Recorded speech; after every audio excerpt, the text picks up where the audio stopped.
earlier about doing an impersonation of your dad really easily? Because I would have just stared at you guys really quietly and then said, I never wanted you. I just want to throw this in really quick. It wasn't something I prepared. It's just a funny story to me. At one point, I dropped out of high school, and immediately after that, I got a job in the kitchen on the north side of town. So I would go to work at 7 in the morning, get off work at 3 p.m., get on a bus on the north side of town, and ride it to St. Mary's Road, and then walk a mile and a half home. And people, people go through that. That's fine. I'm not complaining. But when I got home one day, it was the day after I had just cleaned my room. This is my first job. I bought myself a new blanket, curtain, a candle to make my room smell nice. I was feeling good, like an adult. And I came in, and my dad and my younger brother were in my room, and my dad made my younger brother clean my room that I had just cleaned, which equaled him throwing all of my shit away, really. And then I got into a fight with him, and he was like, your mom and I pay the bills. We're in charge of the house. I was like, your mom pays the bills? I was like, I made more money than you did last week, and you don't even pay your child support. Oh. So he got really mad. Probably won't feel good if he watches this. And they cheated on my mom and they got divorced. So remember that when you're getting mad at me, Dad. God. Good thing he never comes around anymore. Okay.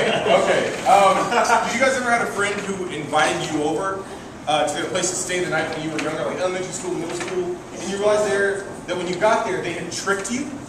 Like, they'd be like, oh, spend the night at my place, we'll play video games, and blah, blah, blah. My mom, she's a great cook. And then you get there, and as soon as you got there, they were always like, well, Chris, I just want to let you know, Johnny's bedtime is 7:30. It was Saturday, in the middle of summer. Johnny's bedtime is 7:30.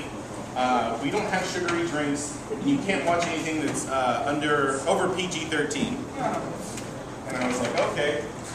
So I stayed the night, and I couldn't sleep because my bedtime was 9 o'clock on the weekdays and nothing on the weekends. So that was one of the worst experiences I had. I trusted a friend again in the future in middle school, and I went to his place, and I got there, and his parents knew I was coming, but they made him mow the lawn for 4 hours while I was there, and kind of made me sit outside in the summer heat and just watch him mow the lawn. And he didn't even finish. They were like, you can finish tomorrow. So that night, we're eating dinner at his place. His mom made spaghetti. His dad made alcohol and got drunk. I've never met these people before, yelling at everyone, calling his daughter a whore. He's like, she's married, man. Then it's time for bed, but I'm not sleeping on the couch in the living room or on a pallet on the floor in his room. I'm sleeping in an armchair that's for some reason in his room. And he likes to go to sleep watching the movie Soul Plane. So the next day I woke up and I was like, I'm going home. And he was like, please stay, please. And I know why. His family was fucking crazy. He said, please stay, please. I'll give you my PlayStation 2. And at the time, PlayStation 2 was the shit. There was no PlayStation 3 at the time. He offered me the best of his best. And I said, nay. I said, if I wanted to get yelled at by a drunk parent, I would have just stayed at home.